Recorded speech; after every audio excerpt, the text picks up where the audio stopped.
Will you consider this? You've got a program idea to benefit a lot of people, all ages, especially our youth. And there's got to be a clever and innovative way to ask people to buy in. We'll explain about the 800 Club in just a bit.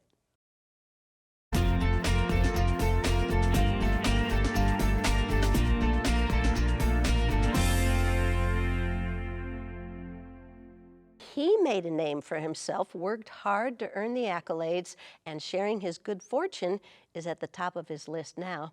You've seen him on the court, you've seen him on the front of the paper and Sports Illustrated. Now here he is, Marcellus Sommerville from the Friendship House to enlighten us on the 800 Club. How are you, Cellus? I'm fine. Good, and we're Great sitting to up be here. straight. Yeah, we're doing good. We were just talking about our bad posture, but we're going to do okay. So, let's just talk a little bit about you. Peoria, homegrown. Homegrown. What schools did you go to? That's quite a list, especially before the age of 12. But I ended up at White Middle School, graduated from White Middle School, and then attended Peoria High. Okay. Yeah, so several different Harrison Homes, went to Irving, King, which is no longer open. Several different grade schools, TJ Thomas Jefferson, several of them. And that was due to my mom, having me at such a young age and moving around and, traveling with Putting a roof over your head. aunts and uncles, Yeah. grandpa and grandma, just, trying to find our way. And ultimately, when I was at 12, ended up moving in with my father and had a little bit more stability when it came to concrete grounds and foundation and living in one household. Wow, what? I had no idea. But then you went to, were you always dribbling a basketball then at that point, at all of those places? It's amazing. I always had the dream of making it pro, always, of course, NBA. And I was always trying to dribble a ball before I even knew how to play. Really? I actually didn't start playing organized basketball until 6th grade. So a little late bloomer when it comes to basketball today. The young kids are professionals at the age of And they're 5 playing and 6. travel everywhere, yeah, exactly. Travel everywhere, exactly. And so, I was a late bloomer and ended up falling in love with it and got to high school. And my coach introduced me to what was a college scholarship, and from there it just kind of took off. Really? Yeah. And so then you played at Bradley and made it to the Sweet 16, which was pretty exciting. Was that one of the most exciting things that ever happened in your life? I would say yes. It's one of the most memorable moments in my career in terms of playing the game. Okay, and then from there, you played overseas after you graduated. Yeah, and playing overseas was, a ton of fun. When you're talking about raising a family, I have a family of 4, 4 children, boy, girl, various ages. My wife and I decided to take ourselves overseas and played over there 14 and a half years. So to be able to make a career, teach our kids culture, different languages. Our youngest daughter was born in France, so it was everything for us. I won a championship over there in 2010. Also was made it to the finals and been MVP 2 or 3 times. So a lot of accolades when you're talking about the game of basketball, but very, very rewarding when you're able to offer your family so much culture. Yeah, and opportunities. Yeah, an opportunity. Good for you. Good for you, too. Yeah. So all of that came together, then you came back to Central Illinois because family's here. Brooks' family is also here. Yeah. And how did you land at the Friendship House? It's quite a long story, but at the same time, it's meant to be. I can't explain it enough in terms of how I came to. I remember it so vividly 3 years ago, a Friday, seeing Friendship House pop up on an app and that they were vacant with a CEO, and receiving a call from a friend that Saturday morning like, hey man, I think you would be ideal for this. And my wife also leaning in and on me that I would be ideal for this. And I've always had a passion for providing and helping others. I think that was instilled in me at a very young age. Well, just all of your life experiences to that point. You knew. You knew that there were needs. Yeah, and just being able to identify that and using, I guess, my platform in terms of some notoriety and things like that, and just integrity to bring to the mission of Peoria Friendship House. I saw it as a great opportunity. I didn't know how it would go, right? Because I hadn't officially been in that realm, but at the same time, I knew I had a passion and heart for this community. All right. But you didn't do that when you first came back. What did you do right before Friendship House? I guess I should have started there. Yeah. Actually, I was, running programming for basketball, mentoring, introducing kids, allowing them to have some power of who they are through the game of basketball and develop confidence, all those different types of things. So Friendship House. Now you have this. We'll talk about all kinds of things at Friendship House. Let's talk about 800 Club. We'll just bounce all over the place. How's that? 800 Club sounds pretty important. Sounds pretty clever. So tell us all what it is. 800 Club is 800 friends donating $800 to 800 Northeast Madison, which is our address at Peoria Friendship House.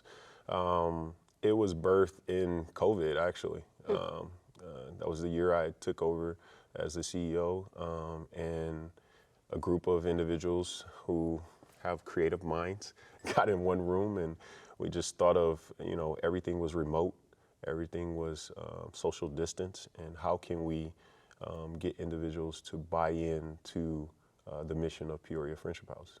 All right. So how are you doing on the 800 friends? Have you reached your 800 yet? So the goal is always to do 800 in a year. We've yet to do that, okay. Which is 640,000. We've yet to do that, but at the same time, we're very optimistic. And you just keep growing, Keep right? growing. Every year it's grown. Year to date, we have over 472 members, which raised over 470 plus. All right. 428 plus. We don't have a calculator here to figure it out.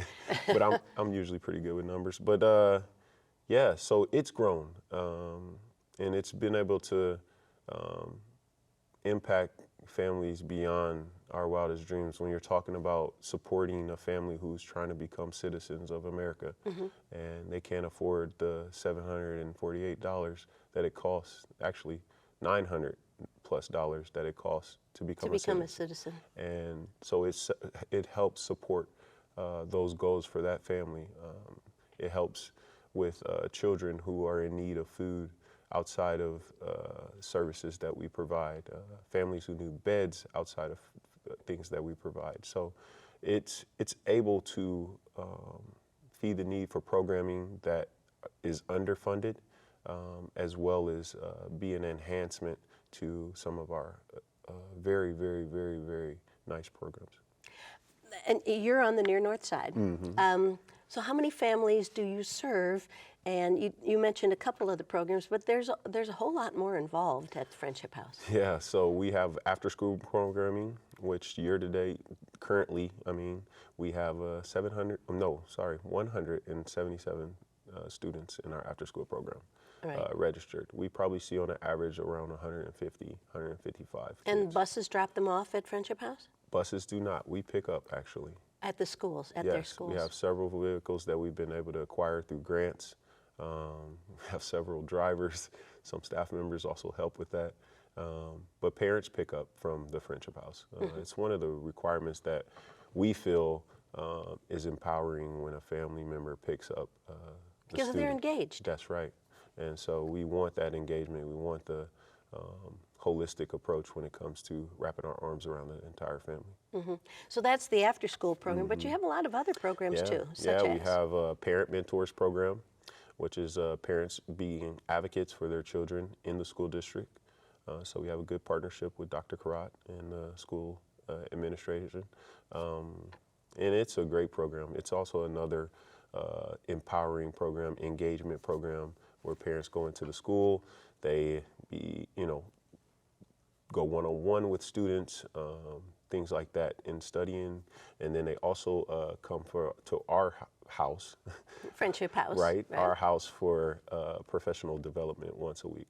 And every hour that they occur, it's $15 an hour, and they can receive up to $1,500 check once they occur 100 hours. So staff is helping them with that? Your Yeah. staff is trained to do that? Staff is trained to do that. It's a program that we birthed from Chicago, but at the same time, it plays in Peoria, especially when it comes to helping put some funds in the family's pockets. Well, you have you have some programs on weekends too, I believe, and food availability for some of the people in the neighborhood. So explain that as well. So our strongest program probably is the pantry, which has been around for forever. And when you're talking about hot meals, you're talking about shelf-stable food. We give out so much food when it comes to the pantry.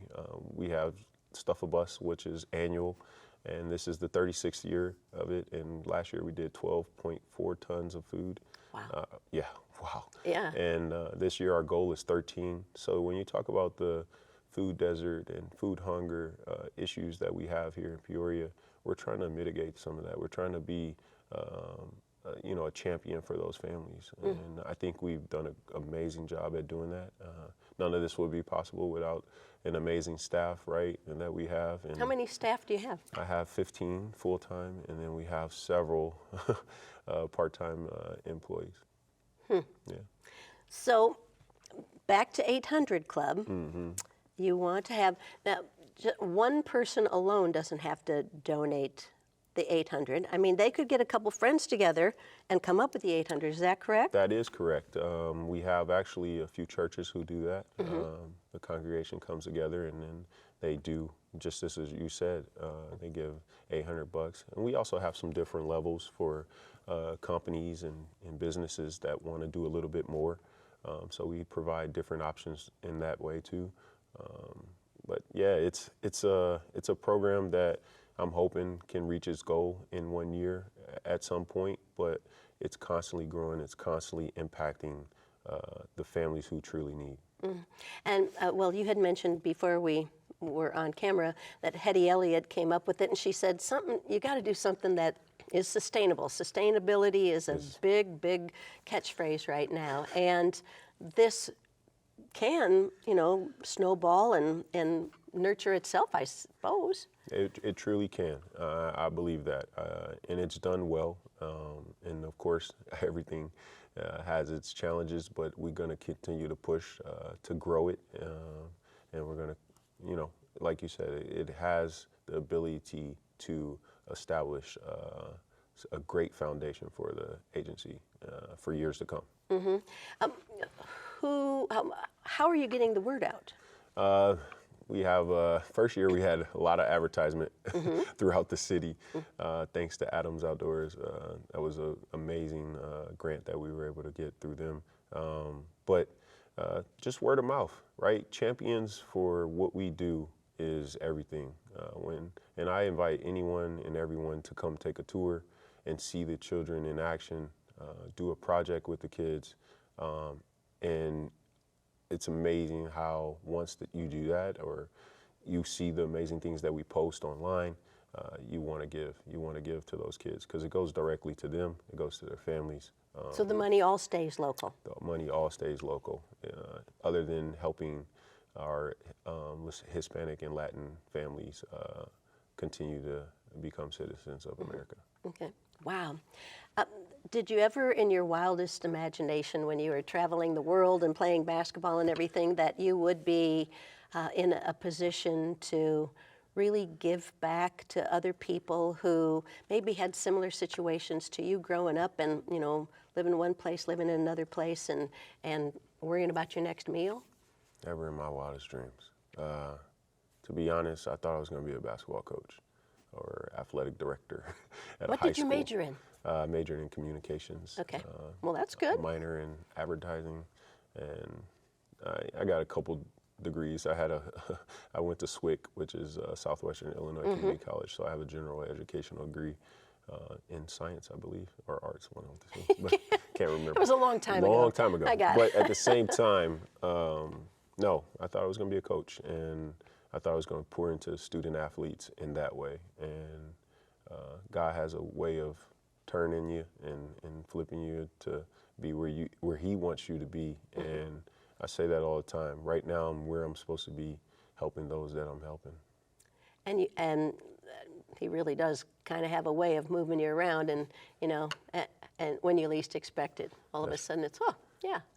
And it makes sense after, like you said, going through some of the things I've experienced, being able to share with the kids and have some actual empathy for what they're dealing with, having experienced it. I looked at my birth certificate just the other day, and actually my grandfather lived on Madison. Really? And my mother lived with my grandfather and grandmother at the time. And so to know that I grew up 2 blocks down the road from Friendship House, it gives me goosebumps. Now you've come full circle. Come full circle when it comes to, yeah. Well, that's fun. But in your own special way, you are still coaching. Yeah. That's what one of my staff members always tells me. You're still coaching, you're just coaching a bigger team.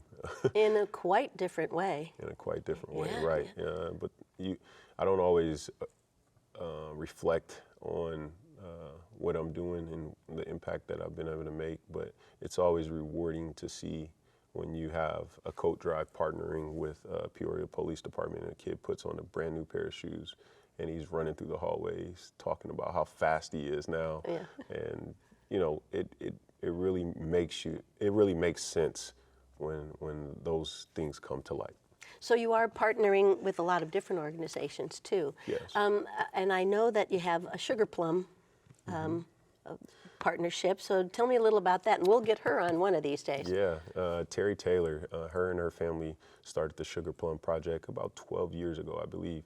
And it's been a great partnership the last 3 years. We really appreciate all the love and effort that they put into helping families find support for their bedding and beds. And it's a program that I think has the potential to continue to grow. But she has alerted us that she likes to keep it intimate because she really wants to get to know each and every family. And she's afraid that if it gets too big, then it'll be somewhat out of control. Out of control, yeah.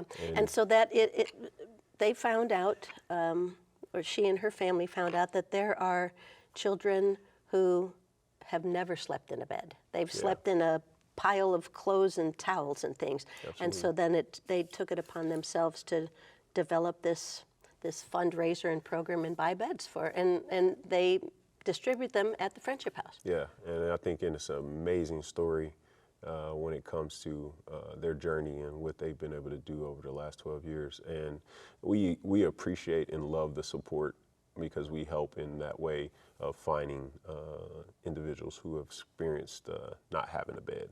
And so I think it's a grand partnership. And we look forward to continuing.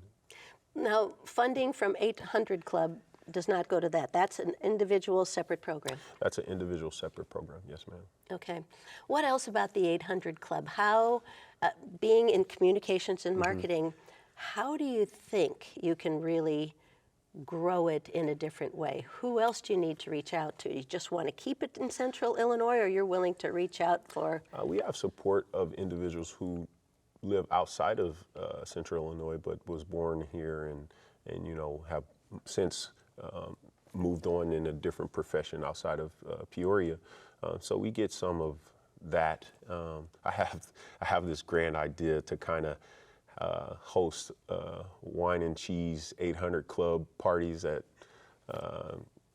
different homes if anyone wants to be a champion, or different venues, different businesses, because like I said, word of mouth is everything, and if we can share and show all the impact that it's making, I think all of Peoria could some way find a way to be a part of the 800 Club. Support the program, yeah. Well, one person will have at least 5 friends, And then those people will have at least 5 friends, so you can grow it that Yeah. way as well. Yes, ma'am. And that's kind of a dream, but it's kind of something that I hope could come to fruition.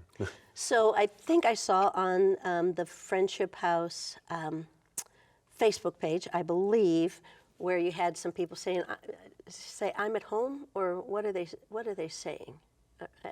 Oh, this is This my is my house. house. This Yes, is my this house. is my Okay, I house. knew it was close. Okay. All right, this is my house. So Yes. explain why they do that. So they do that. So usually once individual becomes an 800 Club member, we take a picture with a big check, have them sign it, and they claim Friendship House as their house because of the commitment that they've made through their financial contribution. And it's a good way of showing stewardship and playing off the 800 for 800. Okay, yeah. But that doesn't surprise you that people have come forward and are willing to do that and just say, yep, I'll do that for you? First year, it was quite surprising. But at the same time, the mission at Peoria Friendship House is amazing. The spirit and culture of the students who come in first day and now I have been there for 2 to 3 years to see those kids lead in a way for the new kids coming in. It just lets you know that everything you're doing is for the right reasons, and we're helping young leaders become leaders. And that's rewarding. So what are the ages of the kids who are coming to the after-school programs for K starters? through 8th grade is the after-school program, and then we have a teens program that we have too as well called Pathway to Your Future, where they become mentors and they work on the job, whether that's in they want to either be social workers or some form of early childhood education. Some want to be in the trades, various different jobs. Some want to go to college, and so we help them understand in a workplace how all that works. And they tutor the kids. They're leaders of those young students, and it's been very, very remarkable to see teenage high school kids. And we have about 47, I was 48 going to ask that, yeah. high school kids at our building each and every day. So From all of the schools in the area? from every school in the area, which I'm most proud of because I know territory is usually a conflict with a lot of the students, but it's amazing to see the students we have drop all barriers, and they are motivated for just one house, which is Friendship House. Yeah, well, common cause. Yeah. Yeah, good for you, good for you. So what other surprises do you have down the line, like on your bucket list? Bucket list. November 30th, we have a date for a gathering for the 800 Club. We'd love to have and invite everyone out to Louisville Sluggers. We're going to have a gathering to discuss and talk about the benefits in a more in-depth way, how the 800 Club has helped impact Peoria Friendship House. We also have a turkey giveaway where we do once a year turkeys for families in the community. For Thanksgiving and or Christmas? Or? Thanksgiving we do turkeys, and hams for the holiday is for Christmas. So we'll do those. I think we're gearing up for the 19th of November, which is, I believe, a Sunday. And then how do people apply for receipt of those? They just show up, honestly. It'll be first come, first serve. And how many will you until have? supplies last. We usually have anywhere from 100 to 200 in between there. Really depends on how many we can gather from our partnerships with Midwest Food Bank, Peoria Area Food Bank, and also what we can purchase. So yeah, it's a collaborative effort when it comes to supporting our community. Well, what do you look forward to most on a daily basis? I look forward to having not so many emails. No, I'm joking. Sorry about that. I'm joking. No, I look forward to just continuing to be consistent. When you talk about the kids who feel like they don't, I wouldn't say have no one that loves them, but on a consistent basis, showing and spreading the love throughout our organization and community, allowing it to pour over into our community. I look forward to those days, and just how can I be of an influence in a positive way for the children and their families. And you see it really just about every day. Different kid, different day. Different kid, different day. We have so many success stories when it comes to kids who AB honor roll, comes to being spelling bee champ. And I know that the staff played a hand in their success, along with their parents or guardian. I think not all the time families get a good rap. It really takes a village to help the teachers, the principals, and us as our organization, nonprofits in the community. Right. It's really a collaborative effort. So 800 Club, people want to know more about it. There's a special website. It's a special link, 1-800-MY-HOUSE. Imagine that. Not when I'm at home. Yeah, well, silly me. Okay. 1-800-MyHouse.com. Perfect. And it gets you right there to Peoria Friendship House. And you can find out about it and take it from there. You can find out about it and take it from there. Thank you for being here, my friend. Thank you. You're the best. No, thank you for having me. And thank you all for joining us. It was pretty inspirational. He's doing a pretty good job. Thanks again for joining us. Stay healthy, be well.